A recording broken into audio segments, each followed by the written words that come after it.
ਅਜੋਕੇ dairy farmer ਦੇ ਵਿੱਚ ਮੱਲਾਂ ਮਾਰੀਆਂ ਜਿਹੜਾ ਇਹ ਪੀਡੀਐਫਏ ਸੰਸਥਾ ਨਾਲ ਜੁੜੇ ਹੋਏ ਆ ਜਿਹਦੇ ਮੈਂ ਗੱਲਬਾਤ ਇਹ ਕਿ ਕਿਸਾਨਾਂ ਦੀ ਇੰਡੀਆ ਦੀ ਸਭ ਤੋਂ ਐਡਵਾਂਸ ਯੂਨੀਅਨ ਤੁਸੀਂ ਕਹਿ ਸਕਦੇ ਹੋ। ਜੀ ਜੀ ਬਹੁਤ ਜ਼ਿਆਦਾ ਇੰਪਰੂਵ ਹੋ ਗਈ। ਹੁਣ ਅਸੀਂ 50 ਲੀਟਰ ਤੱਕ 60 ਲੀਟਰ ਤੱਕ ਗਾਈਆਂ ਪੈਦਾ ਕਰਦੇ ਪਏ ਹਾਂ। ਜੇ ਉਹੀ ਜ਼ਿਮੀਂਦਾਰ ਥੋੜਾ ਜਿਹਾ ਤਰੀਕੇ ਨਾਲ ਕਰਨ ਜੀ ਤੇ 5 ਐਨੀਮਲਾਂ ਨਾਲ ਇੰਨੀ ਹੀ ਇਨਕਮ ਹੋ ਸਕਦੀ ਘਰ ਦੀ ਕਿ ਜਿਹੜਾ ਤੁਹਾਡੇ ਕੋਲ ਪੂਰਾ ਖਰਚਾ ਨਹੀਂ ਮੁੱਕ ਸਕਦਾ ਘਰ ਦਾ। ਇੱਕ ਫੈਟ ਹੈ ਜਿਹੜੀ ਸਾਡੇ ਸਰੀਰ ਨੂੰ એનર્ਜੀ ਦਿੰਦੀ ਹੈ। ਠੀਕ ਹੈ। ਇੱਕ ਫੈਟ ਹੈ ਜਿਹਨੂੰ ਬੈਡ ਫੈਟ ਕਹਿੰਦੇ ਜਿਹੜੀ ਜੰਮਦੀ ਹੈ। ਜੀ ਜੀ ਜਿਹੜੀ ਕੋਲੇਸਟ੍ਰੋਲ ਵਧਾਉਂਦੀ ਹੈ। ਜੀ ਜੀ ਜੀ ਦੇਸੀ ਗਾਵਾਂ ਤੇ ਮੱਝਾਂ ਵਿੱਚ ਜਿਹੜੀ ਬੈਡ ਫੈਟ ਜ਼ਿਆਦਾ ਆ ਠੀਕ ਹੈ ਜੀ। ਤੇ ਇਹਦਾ ਦੁੱਧ ਵਰਲਡ ਦੇ ਵਿੱਚ ਸਭ ਤੋਂ ਵਧੀਆ ਆ। ਜੇ ਆਪਾਂ ਵਿਗਿਆਨਿਕ ਤਰੀਕੇ ਨਾਲ ਡਾਕਟਰਾਂ ਦੀ ਭਾਸ਼ਾ ਨਾਲ ਸਮਝੀਏ ਤੇ ਸਭ ਤੋਂ ਵਧੀਆ ਜਦੋਂ ਮਾਰਕੀਟ ਡਾਊਨ ਜਾਂਦੀ ਏ ਉਦੋਂ ਦੁੱਧ ਡਾਊਨ ਚੱਲ ਜਾਂਦਾ ਰੇਟ ਔਰ ਕਿਸੇ ਮੰਤਰੀ ਤੱਕ ਆਪਾਂ ਪਹੁੰਚ ਕਰੀਦੀ ਤਾਂ ਵੀ ਕੋਈ ਨਹੀਂ ਗੱਲ ਸੁਣਦਾ ਉਦੋਂ। ਜੀ ਸਤਿ ਸ਼੍ਰੀ ਅਕਾਲ ਕਿਸਾਨ ਵੀਰੋ, ਮੈਂ ਤੁਹਾਡਾ ਆਪਣਾ ਹਰਵਿੰਦਰ ਸਿੰਘ ਔਰ ਤੁਹਾਡਾ ਸਵਾਗਤ ਹੈ ਏਜੀ ਐਂਡ ਐਗਰੋਟੈਕ ਸਾਡੇ ਚੈਨਲ ਦੇ ਉੱਤੇ। ਔਰ ਅੱਜ ਅਸੀਂ ਤੁਹਾਨੂੰ ਨਵੇਂ ਕਿਸਾਨ ਨਾਲ ਮਿਲਾ ਰਹੇ ਹਾਂ ਜੋ ਕਿ ਡੇਅਰੀ ਫਾਰਮਰ ਹਨ। ਔਰ ਅੱਜ ਅਸੀਂ ਇਹਨਾਂ ਕੋਲ ਪਹੁੰਚੇ ਹਾਂ ਜੋ ਇਹਨਾਂ ਦਾ ਪਿੰਡ ਹੈ ਭਾਗੜਾ ਔਰ ਜੋ ਦਸੂਹਾ ਤੋਂ ਹਾਜੀਪੁਰ ਰੋਡ ਦੇ ਉੱਤੇ ਨੰਗਲ ਘੋਗਰੇ ਦੇ ਨਜ਼ਦੀਕ ਪੈਂਦਾ ਹੈ। ਔਰ ਇਹਨਾਂ ਦਾ ਆਪਾਂ ਸਵਾਗਤ ਕਰਦੇ ਹਾਂ। ਸਤਿ ਸ਼੍ਰੀ ਅਕਾਲ ਹਰਦੀਪ ਸਿੰਘ ਜੀ ਜੋ ਕਿ ਅਜੋਕੇ ਡੇਅਰੀ ਫਾਰਮਰ ਦੇ ਵਿੱਚ ਮੱਲਾਂ ਮਾਰੀਆਂ ਹੋਈਆਂ ਨੇ।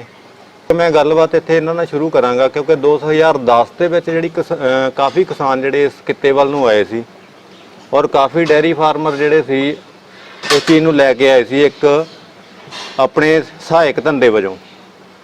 ਪਰ ਸਮੇਂ ਦੇ ਨਾਲ ਚੱਲਦਿਆਂ ਕਾਫੀ ਕਿਸਾਨ ਜਿਹੜੇ ਆ ਡੇਅਰੀ ਫਾਰਮ ਬੰਦ ਕਰ ਚੁੱਕੇ ਆ। ਉਹਦਾ ਕਾਰਨ ਕੀ ਹੈਗਾ ਆ ਜਾਂ ਉਹ ਕਿਉਂ ਬੰਦ ਹੋਏ ਆ ਜਾਂ ਉਹਨਾਂ ਨੂੰ ਕੀ ਦਿੱਕਤਾਂ ਆਈਆਂ ਉਹਦੇ ਵਿੱਚ ਚਲਾਉਣ ਦੇ ਵਿੱਚ, ਉਹ ਅੱਜ ਸਾਰਾ ਜਿਹੜੀ ਗੱਲਬਾਤ ਆਪਾਂ ਭਾਜੀ ਨਾਲ ਕਰਾਂਗੇ।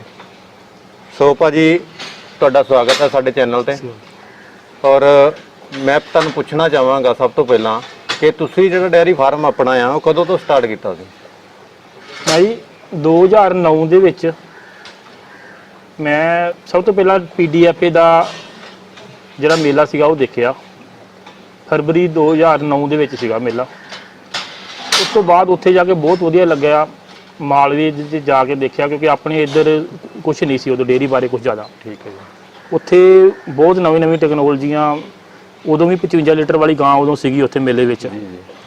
ਤੇ ਉੱਥੋਂ ਵੇਖ ਕੇ ਪ੍ਰੇਰਨਾ ਮਿਲੀ ਤੇ ਫਿਰ ਮੈਂ 2010 'ਚ ਚਾਲੂ ਕਰਤਾ ਜੀ। ਠੀਕ ਹੈ ਜੀ। ਯਾਨੀ ਕਿ ਤੁਸੀਂ ਪੀਡੀਐਫਏ ਦਾ ਜਿਹੜਾ ਮੇਲਾ ਦੇਖਿਆ, ਸੈਮੀਨਾਰ ਦੇਖਿਆ, ਉਹਦੇ ਵਿੱਚ ਤੁਸੀਂ ਉਤਸ਼ਾਹਿਤ ਹੋਏ ਇਸ ਕਿੱਤੇ ਵੱਲ ਨੂੰ। ਬਿਲਕੁਲ ਜੀ। ਮੈਂ ਇੱਥੇ ਇੱਕ ਸਵਾਲ ਹੋਰ ਉੱਠਦਾ ਆ ਕਿਉਂਕਿ ਕਾਫੀ ਕਿਸਾਨ ਸਾਡੇ ਵੀਰ ਆ ਜਿਨ੍ਹਾਂ ਨੂੰ ਇਹ ਚੀਜ਼ ਦਾ ਬਾਰੇ ਨਹੀਂ ਪਤਾ ਕਿ ਪੀਡੀਐਫਏ ਕੀ ਹੈ।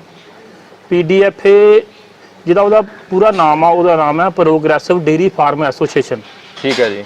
ਇਹ ਇੱਕ ਕਿਸਾਨਾਂ ਦੀ ਇੰਡੀਆ ਦੀ ਸਭ ਤੋਂ ਐਡਵਾਂਸ ਯੂਨੀਅਨ ਤੁਸੀਂ ਕਹਿ ਸਕਦੇ ਹੋ। ਜੀ ਜੀ ਜੀ।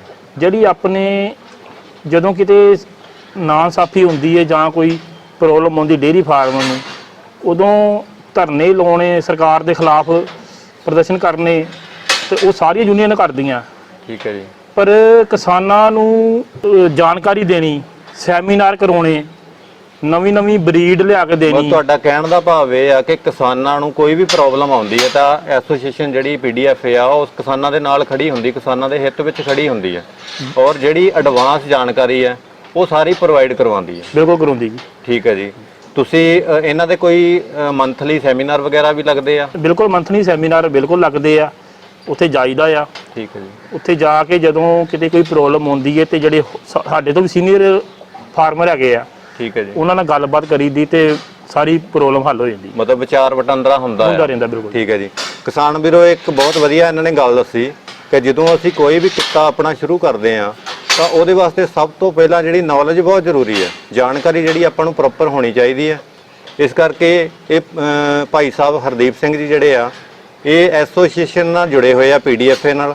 ਉਹ ਜਿੱਥੋਂ ਕਿ ਹਰ ਮੰਥਲੀ ਇਹ ਆਪਣੀ ਸੈਮੀਨਾਰ ਦੇ ਵਿੱਚ ਜਾਂਦੇ ਆ, ਮੀਟਿੰਗ ਅਟੈਂਡ ਕਰਦੇ ਆ ਔਰ ਉੱਥੋਂ ਨਵੀਂ ਤਕਨੀਕ ਜਿਹੜੀ ਹੈ ਆਲੇ ਦੁਆਲੇ ਜਿਹੜੇ ਹੋਰ ਕਿਸਾਨ ਹੈਗੇ ਆ ਡੇਅਰੀ ਫਾਰਮ ਹਾਈ ਲੈਵਲ ਤੇ ਕਰ ਰਹੇ ਆ, ਉਹਨਾਂ ਦੇ ਨਾਲ ਬੈਠ ਕੇ ਜੋ ਦਿੱਕਤਾਂ ਉਹਨਾਂ ਨੂੰ ਆਉਂਦੀਆਂ ਜਾਂ ਉਹਨਾਂ ਤੋਂ ਕੀ ਹੱਲ ਮਿਲਦਾ ਆ ਉਹਦੇ ਬਾਰੇ ਵਿਚਾਰ ਵਟਾਂਦਰਾ ਕਰਦੇ ਆ ਔਰ ਉਹੋ ਹੀ ਤਕਨੀਕ ਜਿਹੜੀ ਆਪਣੇ ਫਾਰਮ ਦੇ ਉੱਤੇ ਲਿਆ ਕੇ ਉਹਨੂੰ ਵਰਤਦੇ ਆ ਔਰ ਉਸ ਦਾ ਬੈਨੀਫਿਟ ਲੈ ਰਹੇ ਆ। ਇੱਥੇ ਮੈਂ ਜਾਣਨਾ ਚਾਹਾਂਗਾ ਕਿ ਜਦੋਂ ਤੁਸੀਂ 2009 ਜਾਂ 10 ਦੇ ਵਿੱਚ ਡੇਅਰੀ ਫਾਰਮ ਸ਼ੁਰੂ ਕੀਤਾ ਆਪਣਾ ਤਾਂ ਤੁਸੀਂ ਕਿਹੜੀ ਬਰੀਡ ਦੀਆਂ ਗਾਵਾਂ ਜਿਹੜੀਆਂ ਲਿਆ ਕੇ ਤਾਂ ਇਹਨੂੰ ਸ਼ੁਰੂ ਕੀਤਾ ਸੀ? ਜੀ ਟੋਟਲ ਅਸੀਂ ਐਚਐਫ ਗਾਂ ਤੋਂ ਕੰਮ ਕੀਤਾ ਆ। ਠੀਕ ਹੈ ਜੀ। ਤੇ ਇਹੋ ਹੀ ਆਪਾਂ ਸ਼ੁਰੂ ਤੋਂ ਰੱਖੀ ਹੈ। ਠੀਕ ਹੈ ਜੀ। ਤੇ ਉਦੋਂ ਜਿਹੜੀ ਸੀ ਜਨਰੇਸ਼ਨ ਇਹਦੀ ਹੁਣ ਬਹੁਤ ਡਿਵੈਲਪ ਹੋ ਗਈ ਉਦੋਂ ਨਾਲੋਂ। ਠੀਕ ਹੈ ਜੀ। ਮਤਲਬ ਕਿ ਜੇ ਹੁਣ ਬਹੁਤ ਜ਼ਿਆਦਾ ਇੰਪਰੂਵ ਹੋ ਗਈ, ਹੁਣ ਅਸੀਂ 50 ਲੀਟਰ ਤੱਕ 60 ਲੀਟਰ ਤੱਕ ਗਾਈਆਂ ਪੈਦਾ ਕਰਦੇ ਪਏ ਹਾਂ। ਠੀਕ ਹੈ ਜੀ। ਠੀਕ ਹੈ। ਇੱਥੇ ਇੱਕ ਕੁਐਸਚਨ ਹੋਰ ਮੇਰੇ ਮਨ 'ਚ ਉੱਠਦਾ ਪਿਆ ਕਿ ਜਿੰਨੇ ਵੀ ਡੇਅਰੀ ਫਾਰਮ ਮੈਂ ਦੱਸ ਚੁੱਕਾ ਕਿ ਬੰਦ ਹੋ ਚੁੱਕੇ ਜੀ, ਹਾਂਜੀ ਤਕਰੀਬਨ ਸਾਰਿਆਂ ਨੇ ਐਚਐਫ ਤੋਂ ਗਾਵਾਂ ਤੋਂ ਸ਼ੁਰੂ ਕੀਤਾ ਸੀ। ਠੀਕ ਹੈ ਜੀ। ਪਰ ਉਹਨਾਂ ਨੂੰ ਕਿਤੇ ਨਾ ਕਿਤੇ ਪ੍ਰੋਬਲਮ ਆਈ ਗਾਵਾਂ ਦੇ ਵਿੱਚ, ਠੀਕ ਹੈ ਜੀ। ਜਿਹਦੇ ਵਿੱਚ ਆਪਾਂ ਲੈ ਕੇ ਚੱਲੀਏ ਮਸਟਾਈਟਸ ਦੀ ਮੇਨ ਪ੍ਰੋਬਲਮ, ਜਿਹਦੇ ਨਾਲ ਥਣ ਖਰਾਬ ਹੋ ਜਾਂਦੇ ਆ। ਠੀਕ ਹੈ ਜੀ। ਠੀਕ ਹੈ ਜੀ। ਉਹਦੇ ਵਿੱਚ ਬਰੂਸੀਲੋਸਿਸ ਦਾ ਇੱਕ ਰੋਗ ਆਉਂਦਾ ਆ। ਠੀਕ ਹੈ ਜੀ। ਔਰ ਸਭ ਤੋਂ ਜਿਹੜਾ ਜ਼ਿਆਦਾ ਪ੍ਰੋਬਲਮ ਆ ਰਹੀ ਹੈ ਅੱਜ ਕੱਲ ਉਹ ਰਿਪੀਟਰ ਦੀ ਆ ਰਹੀ ਹੈ। ਠੀਕ ਹੈ ਜੀ। ਤੁਹਾਨੂੰ ਵੀ ਇਦਾਂ ਦੀ ਕੋਈ ਦਿੱਕਤ ਆਈ ਜਾਂ ਉਹਦੇ ਵਾਸਤੇ ਤੁਸੀਂ ਕੀ ਕਰ ਰਹੇ ਹੋ, ਔਰ ਜਿਹੜਾ ਆਪਣੇ ਡੇਅਰੀ ਫਾਰਮ ਨੂੰ ਤੁਸੀਂ ਬੈਨੀਫਿਟ ਵਿੱਚ ਲੈ ਕੇ ਜਾ ਰਹੇ ਹੋ, ਅੱਜ ਵਧੀਆ ਤਰੀਕੇ ਨਾਲ ਚਲਾ ਰਹੇ ਹੋ, ਉਹਦੇ ਬਾਰੇ ਤੁਸੀਂ ਸਾਨੂੰ ਕਿਸਾਨਾਂ ਨੂੰ ਜਾਣਕਾਰੀ ਦਿਓ। ਮੈਂ ਜੀ ਤਿੰਨਾਂ ਬਿਮਾਰੀਆਂ ਦੀ ਡਿਟੇਲ ਨਾਲ ਦੱਸਾਂ ਕੱਲੀ ਕੱਲੀ ਦਾ। ਪਹਿਲੇ ਨੰਬਰ ਤੇ ਬਰੂਸੀਲੋਸਿਸ। ਬਰੂਸੀਲੋਸਿਸ ਜਦੋਂ ਵੀ ਫਾਰਮ ਤੇ ਆਉਂਦੀ ਹੈ ਤੇ ਇਹਦਾ ਇੱਕੋ ਹੀ ਹੱਲ ਹੈ ਇਹਨੂੰ ਖਤਮ ਕਰਨ ਦਾ, ਕਿ ਇਹਨੂੰ ਟਰੇਸ ਕਰਨਾ ਆਪਾਂ। ਜੀ ਜਿੱਦਾਂ ਆਪਾਂ ਅੱਜ ਕਰੋਨਾ ਨੂੰ ਟਰੇਸ ਕਰਦੇ ਆ, ਟੈਸਟ ਕਰੀ ਜਾਣੇ। ਜੀ ਜੀ ਔਰ ਇਹਦਾ ਟੈਸਟ ਜੇ ਇੱਕ ਵਾਰੀ ਕੁਝ ਗਾਈਆਂ ਆ ਗਈਆਂ ਤੇ 21 ਦਿਨ ਬਾਅਦ ਫੇਰ ਟੈਸਟ ਕਰਨਾ ਪੈਣਾ। ਜੀ। ਫੇਰ ਆ ਗਈਆਂ 21 ਦਿਨ ਬਾਅਦ ਫੇਰ ਟੈਸਟ ਕਰਨਾ ਪੈਣਾ। ਠੀਕ ਹੈ। ਉਹ ਗਾਈਆਂ ਨੂੰ ਬਿਲਕੁਲ ਅਲੱਗ ਕਰਨਾ ਪੈਣਾ। ਠੀਕ ਹੈ ਜੀ। ਹਾਂਜੀ, ਜਿਹੜੀਆਂ ਬਰੂਸੀਲੋਸਿਸ ਵਾਲੀਆਂ ਗਾਵਾਂ ਉਹਨਾਂ ਨੂੰ ਫਾਰਮ ਤੋਂ ਦੂਸਰੇ ਪਸ਼ੂਆਂ ਤੋਂ ਅਲੱਗ ਕਰਕੇ ਰੱਖਣਾ ਪੈਂਦਾ। ਬਿਲਕੁਲ ਅਲੱਗ ਕਰਨਾ ਪੈਣਾ ਆ। ਠੀਕ ਹੈ ਜੀ। ਤੇ ਇਸ ਤਰ੍ਹਾਂ ਫੇਰ ਪਹਿਲਾਂ ਟੈਸਟ 21 ਦਿਨ ਬਾਅਦ ਹੋਣੇ ਆ। ਜੀ ਜੀ। ਤੇ ਮੇਰੇ ਫਾਰਮ ਤੇ ਵੀ ਬਹੁਤ ਜ਼ਿਆਦਾ ਪ੍ਰੋਬਲਮ ਆਈ ਸੀ ਅੱਜ ਤੋਂ 5-6 ਸਾਲ ਪਹਿਲਾਂ। ਠੀਕ ਹੈ ਜੀ। ਬਹੁਤ ਵੱਡਾ ਨੁਕਸਾਨ ਹੋਇਆ। ਜੀ ਜੀ। ਪਰ ਉਹਦਾ ਇਹੋ ਹੀ ਸੀ ਕਿ ਉਹਨੂੰ ਟਰੇਸ ਕੀਤੀਆਂ, ਪਹਿਲਾਂ 21 ਦਿਨ ਬਾਅਦ 3 ਟੈਸਟ ਕੀਤੇ, ਫਿਰ ਇੱਕ 40 ਦਿਨ ਬਾਅਦ ਟੈਸਟ ਕੀਤਾ, ਜੀ। ਫਿਰ ਉਸ ਤੋਂ ਬਾਅਦ 6 ਮਹੀਨੇ ਬਾਅਦ, ਔਰ ਹੋਰ ਹਰ ਸਾਲ ਰੈਗੂਲਰ ਟੈਸਟ ਹੋ ਰਿਹਾ। ਠੀਕ ਹੈ ਜੀ। ਤੇ ਜਿਹੜੀ ਇਹ ਸੀਗੀ ਬਰੂਸੀਲੋਸਿਸ, ਜੀ ਜੀ ਜੀ। ਇਹਨੂੰ ਇਸ ਤਰ੍ਹਾਂ ਖਤਮ ਕੀਤਾ ਜਾ ਸਕਦਾ। ਬਹੁਤ ਵੱਡਾ ਨੁਕਸਾਨ ਕਰ ਰਹੀ ਪੰਜਾਬ ਦੇ ਵਿੱਚ। ਠੀਕ ਹੈ ਜੀ। 50% ਤੋਂ ਉੱਪਰ ਜਿਹੜੇ ਐਨੀਮਲ ਆ ਪੰਜਾਬ 'ਚ ਉਹ ਬਰੂਸੀਲੋਸਿਸ ਨਾਲ ਠੀਕ ਹੈ। ਬਿਮਾਰੀ ਦੇ ਵਿੱਚ ਆਉਂਦੇ ਆ। ਠੀਕ ਹੈ ਜੀ। ਔਰ ਜਿਹੜੇ ਕੰਮ ਕਰ ਰਹੇ ਆ ਵੈਟਰਨਰੀ ਡਾਕਟਰ, ਜੀ ਜੀ ਜੀ। ਫਾਰਮ ਮੈਨੇਜਰ ਜੀ, ਜਾਂ ਜੀ। ਫਾਰਮ ਵਰਕਰ, ਉਹਨਾਂ ਦੇ ਵਿੱਚ ਵੀ ਯੂਨੀਵਰਸਿਟੀ ਲੁਧਿਆਣੇ ਦਾ ਟ੍ਰਾਇਲ ਹੈ ਕਿ ਜਿਹੜੇ ਡਾਟੇ 17% ਉਹਨਾਂ ਨੂੰ ਵੀ ਇਹ ਬਿਮਾਰੀ ਹੈਗੀ ਹੈ। ਜੀ ਜੀ ਜੀ।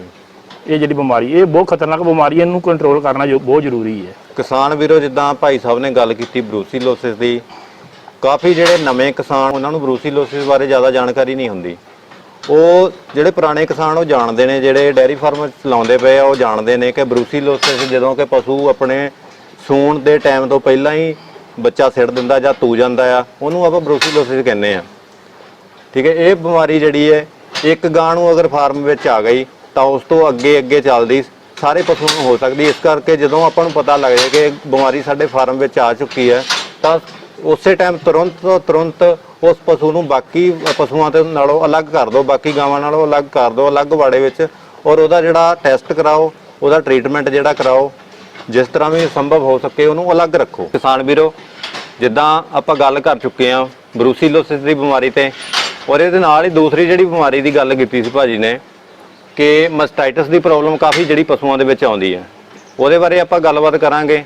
ਕਿਉਂਕਿ ਮਸਟਾਈਟਸ ਜਿਹੜੀ ਹੈਗੀ ਹੈ ਜਿਹਦੇ ਨਾਲ ਪਸ਼ੂਆਂ ਦੇ ਥਣ ਖਰਾਬ ਹੋ ਜਾਂਦੇ ਨੇ, ਉਹ ਡੇਅਰੀ ਫਾਰਮਰਾਂ ਦਾ ਕਾਫੀ ਨੁਕਸਾਨ ਕਰ ਜਾਂਦੀ ਹੈ, ਔਰ ਡੇਅਰੀ ਫਾਰਮ ਵਿੱਚ ਬਹੁਤ ਜ਼ਿਆਦਾ ਆਉਂਦੀ ਹੈ, ਜਿਹਦੇ ਨਾਲ ਕਿ ਜਿਹੜਾ ਪਸ਼ੂ ਆ ਉਹ ਰੱਦੀ ਹੋ ਜਾਂਦਾ, ਕੰਡਮ ਹੋ ਜਾਂਦਾ। ਉਹਦੇ ਬਾਰੇ ਆਪਾਂ ਭਾਜੀ ਨਾਲ ਗੱਲ ਕਰਾਂਗੇ ਕਿ ਉਹਦੇ ਤੋਂ ਪਸ਼ੂਆਂ ਨੂੰ ਕਿੱਦਾਂ ਬਚਾਇਆ ਜਾ ਸਕਦਾ। ਅਗਰ ਮਸਟਾਈਟਸ ਦੀ ਪ੍ਰੋਬਲਮ ਆਪਣੇ ਫਾਰਮ ਵਿੱਚ ਆ ਜਾਂਦੀ ਤਾਂ ਉਹਦੇ ਤੇ ਕੀ ਰੋਕਥਾਮ ਆਪਾਂ ਕਰ ਸਕਦੇ ਹਾਂ, ਕਿਸ ਤਰ੍ਹਾਂ ਉਹਦਾ ਇਲਾਜ ਕੀਤਾ ਜਾ ਸਕਦਾ ਹੈ। ਜਿਹੜੀ ਮਸਟਾਈਟਸ ਬਿਮਾਰੀ ਹੈ ਨਾ, ਅੱਜ ਤੋਂ 4-5 ਸਾਲ ਪਹਿਲਾਂ ਅਸੀਂ ਕੀ ਕਰਦੇ ਸੀ ਕਿ ਵੇਖਣਾ ਐਂਟੀਬਾਇਓਟਿਕ ਕਿਹੜਾ ਵਧੀਆ ਆ ਜੀ। ਪਰ ਜਿਉਂ-ਜਿਉਂ ਸਾਨੂੰ ਪਤਾ ਲੱਗਾ ਕਿ ਇਹ ਬਿਮਾਰੀ ਆਪਾਂ ਹੋਣ ਨਹੀਂ ਦੇਣੀ, ਕਾਰਨ ਕੀ ਨੇ। ਜੀ। ਸਭ ਤੋਂ ਵੱਡਾ ਕਾਰਨ ਸੀਗਾ ਉੱਲੀ। ਜੀ। ਜਿਹੜੀ ਉੱਲੀ ਜੇ ਆਪਾਂ ਖੁਰਲੀ ਸਾਫ਼ ਨਹੀਂ ਕਰਦੇ ਉਹ 'ਚੋਂ ਆਉਂਦੀ ਹੈ, ਜੀ। ਪੱਠੇ 'ਚੋਂ ਆਉਂਦੀ ਹੈ, ਜੀ। ਫੀਡ 'ਚੋਂ ਆਉਂਦੀ ਹੈ, ਜੀ। ਤੇ ਜੇ ਸਾਡਾ ਪਾਣੀ ਗੰਦਾ ਤੇ ਉਹ 'ਚੋਂ ਆਉਂਦੀ ਹੈ। ਠੀਕ ਹੈ ਜੀ। ਜਦੋਂ ਪੱਠਾ ਆਪਾਂ ਪਾਉਣਾ ਉਹ ਬਹੁਤ ਵਧੀਆ ਸਾਈਲੇਜ ਆ ਸਾਡਾ ਬਹੁਤ ਜ਼ਿਆਦਾ ਵਧੀਆ ਹੋਣਾ ਚਾਹੀਦਾ ਆ। ਜਿਹੜੀ ਫੀਡ ਆ ਵਧੀਆ ਕੰਪਨੀ ਦੀ ਹੋਣੀ ਚਾਹੀਦੀ ਹੈ। ਉਹਦੇ ਜਿਹੜੇ ਅਲਫਾ ਟੌਕਸਨ ਆ ਉਹ 'ਚੋਂ 50 PP ਤੋਂ ਘੱਟ ਵਾਲੀ ਆਪਾਂ ਫੀਡ ਲੈਣੀ ਹੈ ਜੀ। ਕਿਸੇ ਵੀ ਕੰਪਨੀ ਦੀ। ਤੇ ਇਹਦੇ ਨਾਲ ਆਪਾਂ ਇਹ ਇੱਕ ਕਾਰਨ ਬਹੁਤ ਵੱਡਾ ਕਿ ਜਿਹੜੀ ਜਦੋਂ ਉੱਲੀ ਨਾਲ ਮਸਟਾਈਟਸ ਹੁੰਦੀ ਤੇ ਐਂਟੀਬਾਇਓਟਿਕ ਲਾਉਣ ਨਾਲ ਵੀ ਨਹੀਂ ਕਈ ਵਾਰ ਨਹੀਂ ਠੀਕ ਹੁੰਦੀ।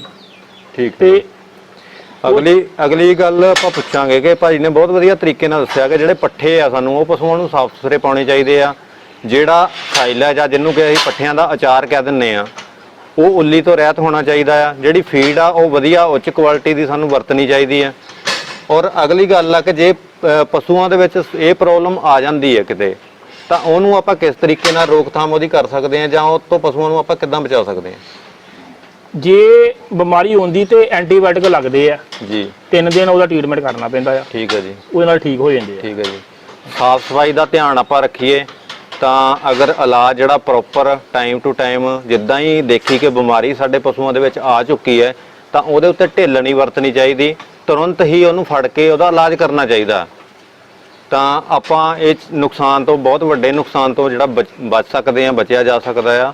ਤਾਂ ਜਿਹੜੀ ਤੀਸਰੀ ਬਿਮਾਰੀ ਆਪਾਂ ਗੱਲ ਕੀਤੀ ਸੀ ਕਿ ਪਸ਼ੂ ਰਿਪੀਟਰ ਬਹੁਤ ਹੁੰਦੇ ਨੇ, ਜਿਹਦੇ ਵਿੱਚ ਕਿ ਦੁਬਾਰਾ ਪਸ਼ੂ ਜਦੋਂ ਸੁਣਦਾ ਆ ਤਾਂ ਦੁਬਾਰਾ ਜਿਹੜਾ ਟਾਈਮ ਜਿਹੜਾ ਜ਼ਿਆਦਾ ਲੈ ਜਾਂਦਾ ਆ, ਕਿਉਂਕਿ ਉਹ ਵੀ ਇੱਕ ਬਹੁਤ ਵੱਡੀ ਸਮੱਸਿਆ ਡੇਅਰੀ ਫਾਰਮਰਾਂ ਨੂੰ ਆਉਂਦੀ ਹੈ। ਉਹਦੇ ਤੇ ਆਪਾਂ ਗੱਲਬਾਤ ਕਰਾਂਗੇ ਕਿ ਭਾਜੀ ਉਸ ਚੀਜ਼ ਨੂੰ ਕਿੱਦਾਂ ਕਵਰ ਕਰ ਰਹੇ ਨੇ। ਦੇਖੋ ਜੀ, ਮੰਨ ਲਓ ਕਿ ਮੈਂ ਇੱਕ ਉਦਾਹਰਨ ਦੇਣਾ ਕਿ ਜੇ ਆਪਾਂ ਇੱਕ ਕਾਰ ਚਲਾਉਂਦੇ ਆ ਜੀ, ਜਿਹਦੀ ਐਵਰੇਜ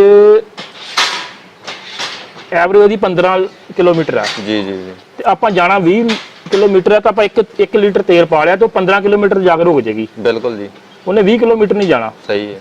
ਉਸੇ ਤਰ੍ਹਾਂ ਹੀ ਜਿਹੜੀਆਂ ਐਚਐਫ ਗਾਵਾਂ ਆ, ਜੀ, ਇਹ ਦੁੱਧ, ਇਹਨਾਂ ਦੇ ਜੀਨਸ ਜਿਹੜੇ ਆ ਦੁੱਧ ਦੇਣ ਵਾਲੇ ਆ ਬਹੁਤ ਜ਼ਿਆਦਾ। ਜੀ ਜੀ ਜੀ, ਤੇ ਆਪਾਂ ਜਿੰਨਾ ਇਹਨਾਂ ਨੇ ਦੁੱਧ ਕੱਢਣਾ ਉਤੋਂ ਵੱਧ ਖੁਰਾਕ ਦੇਣੀ ਪੈਣੀ ਇਹਨਾਂ ਨੂੰ। ਜੀ, ਇਹਨਾਂ ਦੇ ਸਰੀਰ ਵਾਸਤੇ ਵੀ ਖੁਰਾਕ ਦੇਣੀ ਪੈਣੀ। ਬਿਲਕੁਲ ਬਿਲਕੁਲ। ਜਿਹੜੀ ਆਪਣੀ ਰਿਪੀਟ ਬਰੀਡਰ ਹੈ, ਇਹਦਾ ਸਭ ਤੋਂ ਵੱਡਾ ਕਾਰਨ ਇਹੋ ਹੀ ਹੈ ਕਿ ਅਸੀਂ ਖੁਰਾਕ ਸਹੀ ਨਹੀਂ ਪਾਉਂਦੇ। ਜੀ ਜੀ ਜੀ, ਜਿਹੜੀ ਖੁਰਾਕ ਦੇ ਵਿੱਚ ਹੈ ਪ੍ਰੋਟੀਨ, ਸਟਾਰਚ, ਜੀ, ਮਿਨਰਲ, ਵਿਟਾਮਿਨ, ਇਹਨਾਂ ਸਾਰੇ ਵਿੱਚ ਬੈਲੈਂਸ ਫੀਡ ਖੁਰਾਕ ਬਣਦੀ ਹੈ, ਜੀ ਜੀ ਜੀ, ਜਿਹੜੀ ਸਾਨੂੰ ਪੂਰੀ ਪ੍ਰੋਪਰ ਦੇਣੀ ਪੈਂਦੀ ਹੈ। ਠੀਕ ਹੈ ਜੀ। ਤੇ ਜਿਹੜੀ ਆਪਾਂ ਹੁਣ ਬਿਲਕੁਲ ਕੰਟਰੋਲ ਕਰ ਚੁੱਕੇ ਆ ਇਸ ਬਿਮਾਰੀ ਨੂੰ। ਬਿਲਕੁਲ ਜੀ। ਔਰ ਸੀਜ਼ਨ 18-19 ਦੇ ਵਿੱਚ ਜਾ ਕੇ ਸਾਡੀਆਂ 37 ਗਈਆਂ, 37 ਕਨਸੀਵ ਕੀਤੀਆਂ।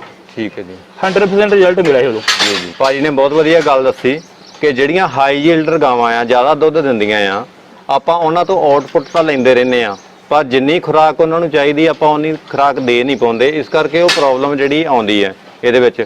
ਇਹਦੇ ਬਾਰੇ ਥੋੜੀ ਜੀ ਜਾਣਕਾਰੀ ਮੈਨੂੰ ਵੀ ਹੈਗੀ ਹੈ, ਜਿਹਦੇ ਵਿੱਚ ਮੈਂ ਦੱਸਣਾ ਚਾਹਾਂਗਾ ਕਿ ਪੁਰਾਣੇ ਸਮਿਆਂ 'ਚ ਇਹ ਪ੍ਰੋਬਲਮ ਨਹੀਂ ਸੀ ਆਉਂਦੀ, ਕਿਉਂਕਿ ਇਹ ਜਿੰਨੇ ਆਪਾਂ ਪਸ਼ੂ ਰੱਖੇ ਆ, ਅੱਜ ਅਸੀਂ ਇਹਨੂੰ ਕਮਰਸ਼ੀਅਲ ਲੈ ਕੇ ਚੱਲਦੇ ਪਏ ਆ, ਪਸ਼ੂਆਂ ਤੋਂ ਆਪਾਂ ਦੁੱਧ ਤੋਂ ਫਾਇਦਾ ਲੈ ਰਹੇ ਆ। ਪਰ ਪੁਰਾਣੇ ਸਮਿਆਂ 'ਚ ਆਪਾਂ ਗੱਲ ਕਰੀਏ ਤਾਂ ਇਹ ਜਿਹੜੇ ਜਿੰਨੇ ਜਾਨਵਰ ਹੈਗੇ ਆ, ਇਹ ਜੰਗਲੀ ਜਾਨਵਰ ਨੇ। ਪੁਰਾਣੇ ਸਮਿਆਂ ਦੇ ਵਿੱਚ ਆਪਣੇ ਜਿਹੜੇ ਬਜ਼ੁਰਗ ਹੁੰਦੇ ਸੀ ਜਾਂ ਅਸੀਂ ਛੋਟੇ ਹੁੰਦੇ ਸੀ ਤਾਂ ਅਸੀਂ ਪਸ਼ੂਆਂ ਨੂੰ ਚਾਰਦੇ ਹੁੰਦੇ ਸੀ, ਸੱਥਾਂ ਦੇ ਵਿੱਚ, ਆਲੇ ਦੁਆਲੇ ਛੱਪੜਾਂ ਦੇ ਵਿੱਚ ਪਸ਼ੂ ਨਹਾਉਂਦੇ ਹੁੰਦੇ ਸੀ। ਔਰ ਉੱਥੋਂ ਕਈ ਤਰ੍ਹਾਂ ਦੀਆਂ ਜੜੀਆਂ ਬੂਟੀਆਂ ਪਸ਼ੂ ਖਾਂਦੇ ਸੀ, ਜਿਹਦੇ ਨਾਲ ਕਿ ਮਿਨਰਲ ਦੀ ਘਾਟ ਜਿਹੜੀ ਪੂਰੀ ਹੁੰਦੀ ਰਹਿੰਦੀ ਸੀ। ਔਰ ਪਸ਼ੂਆਂ ਦੀ ਵਰਜਿਸ਼ ਜਿਹੜੀ ਕਸਰਤ ਆ ਉਹ ਵੀ ਹੁੰਦੀ ਰਹਿੰਦੀ ਸੀ। ਛੱਪੜ ਦਾ ਜਦੋਂ ਪਾਣੀ ਪੀਂਦੇ ਸੀ ਤਾਂ ਪੁਰਾਣੇ ਸਮੇਂ 'ਚ ਛੱਪੜਾਂ ਦਾ ਪਾਣੀ ਸਾਫ਼ ਹੋਣ ਕਰਕੇ ਉਹਦੇ ਵਿੱਚੋਂ ਕਈ ਤਰ੍ਹਾਂ ਦੇ ਮਿਨਰਲ ਮਿਲਦੇ ਰਹਿੰਦੇ ਸੀ। ਔਰ ਇੱਕ ਵੱਡਾ ਕਾਰਨ ਉਹ ਵੀ ਸੀ ਕਿ ਉਹਦੇ ਨਾਲ ਜਿਹੜੀ ਰਿਪੀਟ ਦੀ ਪਸ਼ੂ ਦੇ ਖੁਰਾਕ ਦੀ ਜਿਹੜੀ ਸੀ, ਉਹ ਸਮੱਸਿਆ ਰਿਪੀਟਰ ਪਸ਼ੂ ਦੀ ਘੱਟ ਆਉਂਦੀ ਸੀ। ਪਰ ਅੱਜ ਦੇ ਸਮੇਂ 'ਚ ਅਸੀਂ ਜੋ ਵੀ ਪੱਠੇ ਪਾ ਰਹੇ ਹਾਂ ਪਸ਼ੂਆਂ ਨੂੰ, ਸਾਰੇ ਜਿਹੜੇ ਪੱਠੇ ਆ ਉਹ ਡਾਇਆ, ਯੂਰੀਆ ਜਾਂ ਕੈਮੀਕਲ ਵਾਲੇ ਆ। ਯਾਨੀ ਕਿ ਜਿਹੜੀ ਤਾਕਤ ਸਾਨੂੰ ਜੜੀਆਂ ਬੂਟੀਆਂ ਤੋਂ ਪਸ਼ੂਆਂ ਨੂੰ ਮਿਲਦੀ ਸੀ ਉਹ ਅੱਜ ਨਹੀਂ ਮਿਲ ਰਹੀ। ਜਿਸ ਤਰ੍ਹਾਂ ਤੁਹਾਡਾ ਕੁਐਸਚਨ ਸੀਗਾ ਕਿ ਪਹਿਲਾਂ ਪ੍ਰੋਬਲਮ ਨਹੀਂ ਸੀ ਹੁੰਦੀ, ਉਹਦਾ ਕਾਰਨ ਇਹ ਸੀ ਕਿ ਉਦੋਂ ਆਪਾਂ ਦੁੱਧ ਵੀ 5 ਲੀਟਰ ਚੋਂਦੇ ਸੀਗੇ। ਬਿਲਕੁਲ ਜੀ, ਸਹੀ ਗੱਲ ਹੈ। ਤੇ ਉਦੋਂ ਮਿਲਰ ਮਿਕਸਚਰ ਦੀ ਵਧੀਆ ਫੀਟਾਂ ਦੀ ਲੋੜ ਨਹੀਂ ਸੀ, ਜੋ ਦਿੰਦੇ ਸੀਗੇ ਉਹ ਆਪਾਂ ਲਈ ਜਾਂਦੇ ਸੀ। ਪਰ ਅੱਜ ਵੀ ਇਹ ਨਹੀਂਗਾ ਕਿ ਜੇ ਸਾਰੇ 50 ਤੇ ਚਲ ਗਏ ਕਿ ਅੱਜ ਵੀ 5 ਲੀਟਰ ਵਾਲੇ ਐਨੀਮਲ ਹੈਗੇ ਆ। ਬਿਲਕੁਲ ਜੀ। ਜੇ ਉਹੀ ਜ਼ਿਮੀਂਦਾਰ ਥੋੜਾ ਜਿਹਾ ਤਰੀਕੇ ਨਾਲ ਕਰਨ ਜੀ ਤੇ 5 ਐਨੀਮਲਾਂ ਨਾਲ ਇੰਨਾ ਹੀ ਇਨਕਮ ਹੋ ਸਕਦੀ ਘਰ ਦੀ ਕਿ ਜਿਹੜਾ ਤੁਹਾਡੇ ਕੋਲ ਪੂਰਾ ਖਰਚਾ ਨਹੀਂ ਮੁੱਕ ਸਕਦਾ ਘਰ ਦਾ। ਘਰ ਦਾ ਗੁਜ਼ਾਰਾ ਆਪਾਂ ਵਧੀਆ ਤਰੀਕੇ ਨਾਲ ਚਲਾ ਸਕਦੇ ਹਾਂ। ਬਿਲਕੁਲ। ਅੱਜ ਤੇ ਇੱਕ ਨਵੀਂ ਹੋਰ ਟੈਕਨੋਲੋਜੀ ਆ ਰਹੀ ਕਿ ਸਾਨੂੰ ਪੱਠੇ ਮਿਲ ਰਹੇ ਆ, ਜੀ ਜੀ, ਬਣਿਆ ਬਣਾਇਆ ਸਾਈਲੇਜ ਮਿਲਦਾ ਪਿਆ ਆ ਬਾਜ਼ਾਰ ਚੋਂ। ਠੀਕ ਹੈ ਜੀ, ਰੈਡੀਮੇਡ ਪੰਡਾ ਚ ਆ ਰਿਹਾ। ਠੀਕ ਹੈ ਜੀ। ਪਰ ਲੋੜ ਆ ਸਾਨੂੰ 40-50 ਲੀਟਰ ਵਾਲੀਆਂ ਗਾਈਆਂ ਰੱਖਣ ਦੀ। ਠੀਕ ਹੈ ਜੀ। ਤਾਂ ਹੀ ਅਸੀਂ ਇਸ ਡੇਅਰੀ ਫਾਰਮ ਦੇ ਧੰਦੇ ਨੂੰ ਜਿਹੜਾ ਕਮਰਸ਼ੀਅਲ ਲੈ ਕੇ ਜਾ ਸਕਦੇ ਹਾਂ, ਕਿਉਂਕਿ ਅਗਰ ਆਊਟਪੁੱਟ ਜ਼ਿਆਦਾ ਆਏਗੀ ਤਾਂ ਹੀ ਉਸ ਤੋਂ ਅਸੀਂ ਬੈਨੀਫਿਟ ਜਿਹੜਾ ਜਾਂ ਫਾਇਦਾ ਲੈ ਸਕਦੇ ਹਾਂ।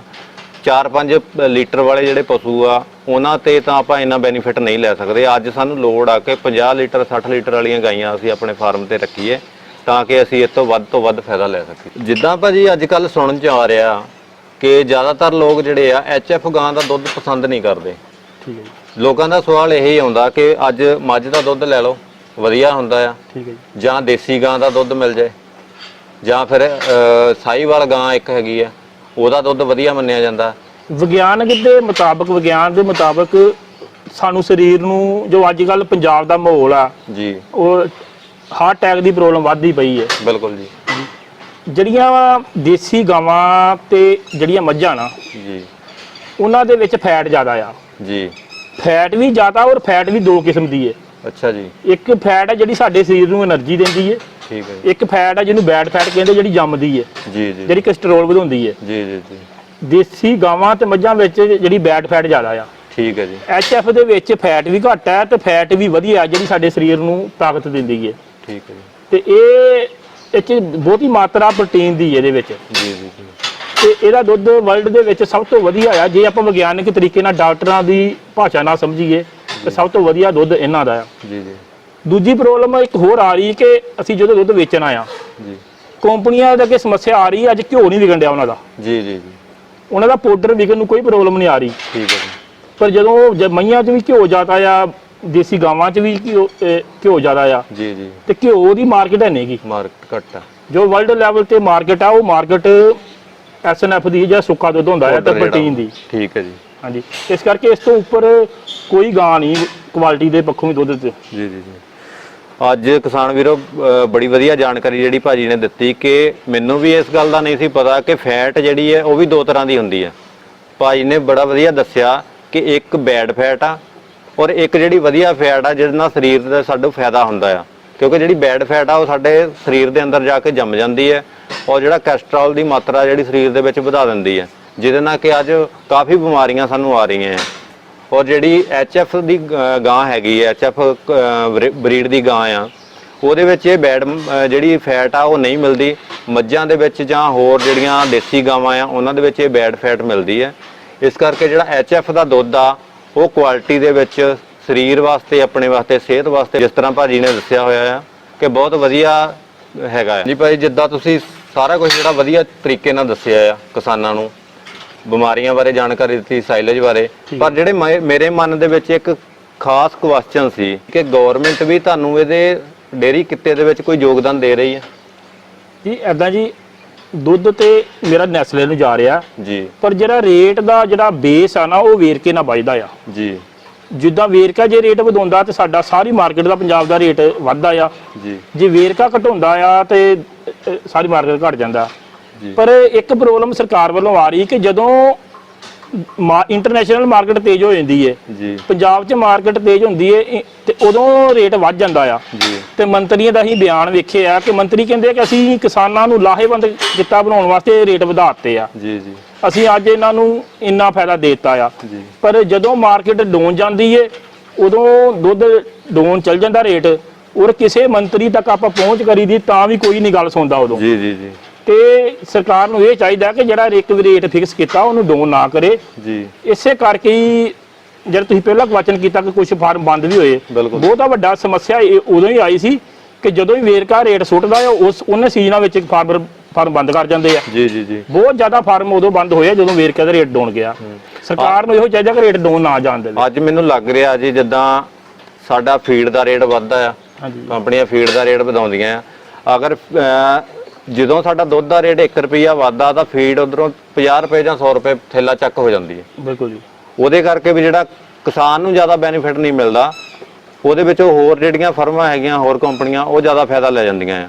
ਜਦ ਕਿ ਅਸੀਂ ਜਿਹੜੀ ਗਵਰਨਮੈਂਟ ਆ ਉਹਦਾ ਕਹਿਣਾ ਇਹੀ ਹੁੰਦਾ ਕਿ ਅਸੀਂ ਕਿਸਾਨ ਦਾ ਇੰਨਾ ਰੇਟ ਜੀ ਫਿਕਸ ਕਰ ਦਿੱਤਾ, ਦੁੱਧ ਦਾ ਇੰਨਾ ਰੇਟ ਚੱਕ ਦਿੱਤਾ, ਪਰ ਉਹ ਕਿਤੇ ਨਾ ਕਿਤੇ ਜਾ ਕੇ ਬੋਝ ਜਿਹੜਾ ਕਿਸਾਨ ਦੇ ਉੱਤੇ ਫੇਰ ਪੈ ਜਾਂਦਾ, ਕਿਉਂਕਿ ਉਧਰੋਂ ਫੀਡ ਦੇ ਰੇਟ ਵੀ ਵੱਧ ਜਾਂਦੇ ਆ, ਉਧਰੋਂ ਲੇਬਰ ਜਿਹੜੀ ਉਹ ਵੀ ਮਹਿੰਗੀ ਦਿਨੋਂ ਦਿਨ ਹੋ ਰਹੀ ਹੈ, ਕਿਉਂਕਿ ਲੇਬਰ ਦੀ ਵੀ ਇੱਕ ਬਹੁਤ ਵੱਡੀ ਸਮੱਸਿਆ ਹੈ, ਕਿਉਂਕਿ ਲੇਬਰ ਅੱਜ ਕੱਲ੍ਹ ਡੇਅਰੀ ਵਿੱਚ ਮਿਲ ਨਹੀਂ ਰਹੀ, ਔਰ ਡੇਅਰੀ ਦਾ ਜੇ ਮਿਲ ਰਹੀ ਹੈ ਤਾਂ ਉਹਦਾ ਕਾਫੀ ਖਰਚਾ ਜਿਹੜਾ ਜ਼ਿਆਦਾ ਆ। ਤਾਂ ਇਹ ਕਾਰਨ ਹੈਗੇ ਆ ਕਿ ਜਿਹੜੀਆਂ ਪਹਿਲਾਂ ਡੇਅਰੀਆਂ 2010 'ਚ ਕਾਫੀ ਖੁੱਲੀਆਂ ਸੀ, ਕਾਫੀ ਮਾਤਰਾ 'ਚ ਖੁੱਲੀਆਂ ਸੀ, ਅਗਰ 10 ਡੇਅਰੀਆਂ ਦੇ ਵਿੱਚੋਂ ਅੱਜ ਇੱਕ ਡੇਅਰੀ ਹੀ ਖੜੀ ਹੈ, ਨਹੀਂ ਤਾਂ 9 ਡੇਅਰੀਆਂ ਜਿਹੜੀਆਂ 10 ਦੇ ਵਿੱਚੋਂ ਬੰਦ ਹੋ ਚੁੱਕੀਆਂ ਆ।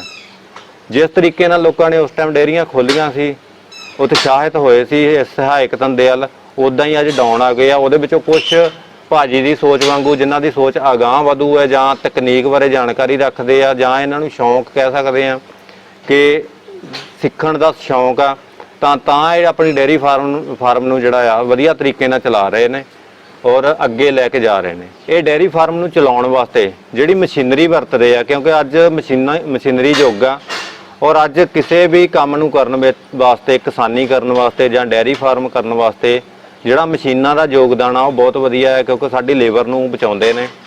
ਅੱਜ ਲੇਬਰ ਜਿਹੜੀ ਮਿਲ ਨਹੀਂ ਰਹੀ, ਇਸ ਕਰਕੇ ਸਾਨੂੰ ਉਹ ਚੀਜ਼ ਬਾਰੇ ਵੀ ਜਾਣਨਾ ਜਿਹੜਾ ਬਹੁਤ ਜ਼ਰੂਰੀ ਕਿ ਅੱਜ ਕਿਹੜੀ ਮਸ਼ੀਨਰੀ ਵਰਤ ਰਹੇ ਨੇ ਔਰ ਇਹਦੇ ਤੋਂ ਫਾਇਦਾ ਲੈ ਰਹੇ ਨੇ। ਆਪਣੇ ਕੋਲ 90 ਦੇ ਕਰੀਬ ਐਨੀਮਲ ਇਸ ਵਕਤ, ਤੇ ਸਿਰਫ ਫਾਰਮ ਦੇ ਵਿੱਚ 3 ਤੋਂ 4 ਬੰਦੇ ਕੰਮ ਕਰ ਰਹੇ ਆ। ਹੱਥ ਨਾਲ ਕੋਈ ਕੰਮ ਨਹੀਂ ਹੋ ਰਿਹਾ। ਪੱਠੇ ਵੱਢਣ ਮਸ਼ੀਨ ਨਾਲ ਵੱਢੇ ਜਾ ਰਹੇ ਆ। ਪੱਠੇ ਪਾਉਣੇ ਉਹ TMR ਮਸ਼ੀਨ ਆ ਜਿਹਨੂੰ ਟੋਟਲ ਮਿਕਸ ਰਾਸ਼ਨ ਕਹਿੰਦੇ, ਉਹਦੇ ਨਾਲ ਪੈ ਰਹੇ ਆ। ਉਹ ਜਿਹੜੀ ਚਵਾਈ ਹੋ ਰਹੀ ਦੁੱਧ ਦੀ ਉਹ ਵੀ ਮਸ਼ੀਨਾਂ ਨਾਲ ਹੋ ਰਹੀ ਹੈ ਜੀ। ਟੋਟਲ ਮਸ਼ੀਨਾਂ ਨਾਲ ਕੰਮ ਹੁੰਦਾ ਆ, ਹੱਥ ਨਾਲ ਕੰਮ ਬਹੁਤ ਘੱਟ ਆ ਜੀ। ਲੇਬਰ ਦੀ ਸਮੱਸਿਆ ਨੂੰ ਕਵਰ ਕਰਨ ਵਾਸਤੇ ਜਿਹੜੀ ਮਸ਼ੀਨਰੀ ਵਰਤ ਰਹੇ ਉਹਦੇ ਵਿੱਚੋਂ ਇੱਕ ਮਸ਼ੀਨ ਜਿਹੜੀ ਮੇਰੇ ਪਿੱਛੇ ਖੜੀ ਹੈ, ਇਹਦੇ ਬਾਰੇ ਆਪਾਂ ਭਾਜੀ ਕੋਈ ਜਾਣਕਾਰੀ ਲੈਣੇ। ਹਾਂਜੀ ਭਾਜੀ, ਇਹਨੂੰ TMR ਕਹਿੰਦੇ ਆ ਜੀ। ਜੀ ਇਹਦਾ ਪੂਰਾ ਫੁੱਲ ਫਾਰਮ ਆ ਕਿ ਟੋਟਲ ਮਿਕਸ ਰਾਸ਼ਨ। ਠੀਕ ਹੈ ਜੀ। ਇਹਦੇ ਨਾਲ ਇਹਦਾ ਫੰਕਸ਼ਨ ਇਹ ਹੈ ਕਿ ਜੇ ਆਪਾਂ ਸਾਰੀਆਂ ਚੀਜ਼ਾਂ 'ਚ ਤੂੜੀ, ਅਚਾਰ, ਹਰਾ ਔਰ ਫੀਡ ਸਾਰੀ ਇਹ 'ਚ ਪਾ ਕੇ ਮਿਕਸ ਕਰਕੇ ਖਵਾਈਦੀ ਹੈ ਐਨੀਮਲਾਂ ਨੂੰ। ਜੀ। ਤੇ ਇਹਦੇ ਨਾਲ ਇਹ ਨਹੀਂ ਕਿ ਕੋਈ ਵੱਧ ਫੀਡ ਖਾ ਲੇਗਾ, ਘੱਟ ਖਾ ਲੇਗਾ, ਸਾਰਿਆਂ ਨੂੰ ਬਰਾਬਰ ਫੀਡ ਜਾਂਦੀ ਹੈ। ਬਿਲਕੁਲ ਜੀ। ਤੇ ਇਹਦੇ ਨਾਲ ਜਿੱਥੇ ਐਨੀਮਲਾਂ ਦੀ ਸਿਹਤ ਬਰਾਬਰ ਰਹਿੰਦੀ, ਕੋਈ ਤਗੜਾ ਕੋਈ ਮਾੜਾ ਨਹੀਂ ਹੁੰਦਾ, ਉੱਥੇ ਹੀ ਬਿਮਾਰੀਆਂ ਵੀ ਕੰਟਰੋਲ ਹੁੰਦੀਆਂ ਜੀ। ਇਹਦੇ ਨਾਲ ਜਿਹੜਾ ਇਹਨਾਂ ਦਾ ਪੇਟ ਦੇ ਵਿੱਚ ਇੱਕ ਜਿਹੜਾ ਐਸਿਡ ਹੁੰਦਾ ਨਾ ਜੀ, ਉਹਦਾ ਜਿਹੜਾ ਇੱਕ pH ਲੈਵਲ ਹੁੰਦਾ ਆ, ਉਹ pH ਲੈਵਲ ਜਿਹੜਾ ਬਰਾਬਰ ਰਹਿੰਦਾ ਬਿਲਕੁਲ। ਠੀਕ ਹੈ ਜੀ। ਕਿਸਾਨ ਵੀਰੋ, ਜਿਹੜੀ ਸਭ ਤੋਂ ਜ਼ਰੂਰੀ ਮਸ਼ੀਨਰੀ ਹੈ ਜੋ ਡੇਅਰੀ ਫਾਰਮ ਦਾ ਰੀੜ੍ਹ ਦੀ ਹੱਡੀ ਆਪਾਂ ਕਹਿ ਸਕਦੇ ਹਾਂ, ਕਿਉਂਕਿ ਸਾਰਾ ਕੁਝ ਆਪਾਂ ਕਰਨ ਤੋਂ ਬਾਅਦ ਦੁੱਧ ਦੀ ਸਾਂਭ ਸੰਭਾਲ ਜਿਹੜੀ ਉਹ ਬਹੁਤ ਜ਼ਰੂਰੀ ਹੈ ਔਰ ਭਾਜੀ ਨੇ ਬਹੁਤ ਵਧੀਆ ਤਰੀਕੇ ਨਾਲ ਦੁੱਧ ਦੀ ਸਾਂਭ ਸੰਭਾਲ ਵਾਸਤੇ ਵੀ ਜਿਹੜੀ ਮਸ਼ੀਨਰੀ ਫਿੱਟ ਕੀਤੀ ਹੋਈ ਹੈ, ਜਿਹਨੂੰ ਕਿ ਆਪਾਂ BMC ਕਹਿ ਦਿੰਦੇ ਆ।